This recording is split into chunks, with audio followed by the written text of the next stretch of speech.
सध्या सोशल मीडियावर पोलीस भरतीमध्ये आरक्षणाच्या संदर्भात काही पोस्ट व्हायरल होत आहेत। यामध्ये असं दाखवण्यात आलंय की मनोज जरांगे पाटील यांच्या मराठा आरक्षण आंदोलनाचा फायदा हा मुस्लिम विद्यार्थ्यांना झाला। तो कसा? तर पोस्टमध्ये परभणी जिल्ह्यातील पोलीस शिपाई पदाची जी भरती झाली होती त्याचा निकाल पोस्ट करण्यात येतोय। या निकालात ईडब्ल्यूएस आरक्षणाचा कट ऑफ पाहिला आणि त्यामध्ये पात्र झालेल्या विद्यार्थ्यांची नावं पाहिली तर असं लक्षात येतं की ईडब्ल्यूएस अंतर्गत असलेल्या 11 पैकी 10 जागा या मुस्लिम विद्यार्थ्यांना मिळाल्या आहेत, तर फक्त एक जागा इतर समाजातल्या विद्यार्थ्याला मिळाली आहे। यावरून वाद सुरू झालाय की पूर्वी ईडब्ल्यूएस आरक्षणाचा जो लाभ मराठा तरुण घेत होते, जरांगेंच्या आरक्षणाच्या मागणीमुळे तोच लाभ आता मुस्लिम तरुणांना होतोय। पण या आरोपांमध्ये किती तथ्य आहे? खरंच मराठा तरुण ईडब्ल्यूएस आरक्षणाला मुकले आहेत का? पाहूयात या व्हिडिओतून। नमस्कार, मी प्रेरणा आणि तुम्ही पाहताय बोलभिडू। सर्वात आधी ज्या परीक्षेवरून ही सगळी चर्चा सुरू झाली त्या परीक्षेचा निकाल नक्की काय लागलाय ते पाहूयात। तर ज्या परीक्षेवरून ही सगळी चर्चा सुरू झाली आहे ती परीक्षा होती पोलीस भरतीची। परभणी जिल्ह्यातील पोलीस शिपाई पदासाठी भरती प्रक्रिया पार पडली। 19 जून 2024 ते 3 जुलै 2024 च्या दरम्यान मैदानी चाचण्या पार पडल्या, तर 19 जुलै रोजी लेखी परीक्षा पार पडली।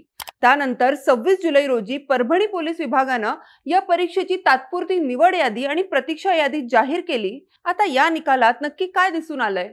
निकालाच्या कट ऑफ वर नजर टाकली तर असं लक्षात येतंय की 150 पैकी 137 हा खुल्या प्रवर्गासाठी कट ऑफ होता। एससी प्रवर्गासाठी कट ऑफ 125, एसटी प्रवर्गासाठी 127, विशेष मागास प्रवर्गासाठी 131, ओबीसी साठी 130, एसईबीसी अर्थात socially and economically backward class साठी 131, तर ईडब्ल्यूएस साठी 120 चा कट ऑफ लागला होता। आता कट ऑफ पाहिला तर असं लक्षात येतं की एसईबीसी प्रवर्गासाठी कट ऑफ 131 चा आहे, तर ईडब्ल्यूएस साठी 120 चा। पूर्वी ईडब्ल्यूएस आरक्षणाचा लाभ कोणत्याही आरक्षणाचा लाभ न घेणाऱ्या तरुणांना मिळत होता, म्हणजे या आरक्षणाचा फायदा कोणत्याही आरक्षणाचा लाभ न मिळणाऱ्या मराठा तरुणांना देखील होत होता। पण त्यानंतर मनोज जरांगे पाटील यांनी सप्टेंबर 2023 मध्ये मराठ्यांना ओबीसीतून आरक्षण देण्यासाठी आंदोलन सुरू केलं। सुरुवातीपासूनच राज्य सरकार आणि सर्वच प्रमुख राजकीय पक्षांची भूमिका ही मराठ्यांना ओबीसीतून आरक्षण देण्याच्या विरुद्ध आहे। ओबीसीचा कोटा वाढवून आरक्षण देण्यात यावं अशी ही मागणी पक्षांकडून केली जाते। त्यात राज्य सरकारनं ज्या लोकांच्या कुणबी नोंदी सापडतील त्यांना कुणबीमधून आणि पर्यायानं ओबीसीतून आरक्षण दिलं जाईल अशी भूमिका घेतली। त्यानुसार अनेक मराठा तरुणांना कुणबी प्रमाणपत्र देखील मिळालं। पण जरांगे पाटील यांनी ज्यांचे सगळे सोयरे ओबीसीत आहेत त्यांनाही कुणबी किंवा ओबीसी प्रमाणपत्र मिळावं अशी भूमिका घेतली। राज्य सरकारनं सगळे सोयरेचा अध्यादेश काढावा अशी मागणी जरांगे पाटील यांनी केली। त्यासाठी मुंबईपर्यंत पदयात्रा देखील काढली। अखेर 27 जानेवारी 2024 ला मुख्यमंत्री एकनाथ शिंदे यांनी सगळे सोयरेचा अध्यादेश काढला आणि जरांगे पाटील यांच्या आंदोलनाला यश आलं असं बोललं गेलं। पण त्या अध्यादेशाची सरकारनं अजूनही अंमलबजावणी केली नाहीये। या उलट राज्य सरकारनं फेब्रुवारी 2024 मध्ये मराठा समाजासाठी वेगळा एसईबीसी प्रवर्ग तयार करून त्या अंतर्गत मराठा समाजाला 10% आरक्षण दिलं। फेब्रुवारी महिन्यातच नोकरी आणि शिक्षणात मराठा समाजाला एसईबीसी अंतर्गत 10% आरक्षण लागू झालं। आता हे आरक्षण लागू झाल्यानं मराठा समाज आरक्षणाच्या वर्गात आला आणि त्यामुळे मराठा समाजातील विद्यार्थ्यांना केंद्र सरकारच्या ईडब्ल्यूएस आरक्षणाचा लाभ घेता येणार नाही असा एक प्रचार सुरू झाला। त्यामुळेच पूर्वी जे पात्र मराठा विद्यार्थी ईडब्ल्यूएस आरक्षणाचा लाभ घेत होते त्यांना आता ईडब्ल्यूएसचा लाभ घेता येणार नाही अशी चर्चा सुरू झाली। त्यामुळेच जेव्हा परभणी पोलीस विभागाअंतर्गत ईडब्ल्यूएस कॅटेगरीमध्ये मुस्लिम विद्यार्थ्यांना आरक्षण मिळालं तेव्हा मनोज जरांगे पाटील यांच्यामुळे मराठा विद्यार्थ्यांचं नुकसान झाल्याची चर्चा सुरू झाली। पण खरं पाहायला गेलं तर मनोज जरांगे पाटील यांनी कधीही एसईबीसी आरक्षणाची मागणी केलीच नव्हती। मनोज जरांगे पाटील यांची मागणी ही 50% आत आणि ओबीसीतून आरक्षणाची होती।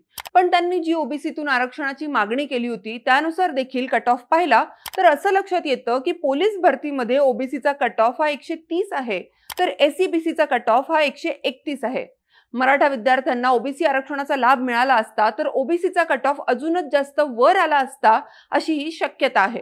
त्यामुळे मराठ्यांचा ओबीसीत समावेश झाला असता तरी त्यांना कोणताही मोठा फायदा या परीक्षेत झाला नसता हे वास्तव आहे। अशा वेळी ईडब्ल्यूएसचा लाभ त्यांनाच मिळणार आहे जे कोणत्याही आरक्षणाचा लाभ घेत नाहीत। त्यामुळे ईडब्ल्यूएस प्रवर्गातून मराठा समाजातील विद्यार्थी कमी झाले तर त्यांचा थेट फायदा इतर अनारक्षित विद्यार्थ्यांना होणार आहे।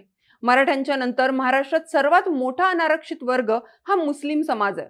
त्यामुळे साहजिकच ईडब्ल्यूएस आरक्षणाचा लाभ हा मुस्लिम समाजातील विद्यार्थ्यांनाच मिळालाय। पण याचा अर्थ असा नाही की मराठा समाजातील विद्यार्थी ईडब्ल्यूएस आरक्षणाचा लाभ घेऊ शकत नाहीत, कारण ईडब्ल्यूएसचं आरक्षण हे कोणत्याही आरक्षणाचा लाभ न घेणाऱ्या विद्यार्थ्यांना मिळतो। जर मराठा विद्यार्थ्यांनी एसईबीसीचा लाभ घेतला नाही तर त्यांनाही ईडब्ल्यूएस आरक्षणाचा लाभ घेता येऊ शकतो। एकंदरीतच काय तर एका वेळी फक्त एका आरक्षणाचा लाभ घेता येतो। त्यामुळे जरांगे पाटील यांचा आरक्षण आणि पोलीस भरतीमध्ये मुस्लिम विद्यार्थ्यांना जो फायदा झालाय या दोन पूर्णपणे वेगळ्या गोष्टी आहेत। मराठा विद्यार्थ्यांना ईडब्ल्यूएस अंतर्गत 10% आरक्षणाचा फायदा मिळत होता, तो फायदा आता 10% एसईबीसी अंतर्गत मिळतोय। पण यामुळे राज्यातील एकूण आरक्षणाची टक्केवारी मात्र वाढली आहे। याशिवाय एसईबीसी अंतर्गत मिळालेलं आरक्षण हे न्यायालयाच्या निर्णयावर अवलंबून आहे, ते टिकेल की नाही याबाबत शंकाही आहे।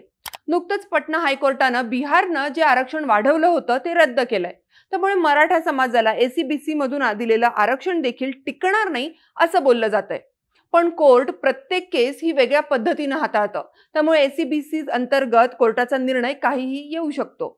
त्यामुळे आरक्षण रद्दच होईल किंवा आरक्षण कायमच राहील हे आत्ताच सांगणं धाडसाचं ठरणार आहे। मराठा आरक्षणाचा विचार केला तर मराठा समाजाला ओबीसीतून आरक्षण मिळालं काय किंवा ईडब्ल्यूएस मधून मिळालं काय किंवा एसईबीसी मधून मिळालं काय, ते ज्या प्रवर्गात जातील त्या प्रवर्गातील कट ऑफ प्रचंड वाढणार आहे, कारण राज्यात मराठा समाजाची संख्या मोठी आहे आणि सरकारी नोकरीसाठी स्पर्धा प्रचंड आहे। त्यामुळे मराठा समाजातील विद्यार्थी ज्या आरक्षणाचा लाभ घेतील त्या प्रवर्गातील कट ऑफ आपोआपच वर जाणार आहे। परभणी पोलीस शिपाई भरती प्रक्रियेत देखील तेच दिसून आलंय। राहिली गोष्ट ईडब्ल्यूएस आरक्षणाची, तर एसईबीसी किंवा ईडब्ल्यूएस या दोन्हीपैकी कोणत्याही एका आरक्षणाचा लाभ मराठा तरुण आत्ताही घेऊ शकतात। त्यामुळे जरांगे यांच्यामुळे ईडब्ल्यूएस आरक्षण गेलं किंवा मुस्लिम समाजातील विद्यार्थ्यांना याचा फायदा झाला यामध्ये कोणतंही तथ्य नाहीये। या विशिष्ट परीक्षेत मराठा तरुणांनी एसईबीसी मधून अधिक फॉर्म भरल्यानं ईडब्ल्यूएसचा कट ऑफ कमी लागला असल्याची शक्यता आहे, ज्याचा थेट फायदा इतर अनारक्षित समाजातील विद्यार्थ्यांना आणि पर्यायानं मुस्लिम समाजातील विद्यार्थ्यांना झाल्याचं दिसून येतंय। तुम्हाला याबाबत काय वाटतं? खरंच मनोज जरांगे पाटील यांच्यामुळे मराठा समाजातील विद्यार्थ्यांचं नुकसान आणि मुस्लिम समाजातील विद्यार्थ्यांचा फायदा झालाय का? तुमच्या प्रतिक्रिया नक्की कळवा आणि अशाच प्रकारचे माहितीपूर्ण व्हिडिओज पाहण्यासाठी बोलबिडूला सबस्क्राईब करा।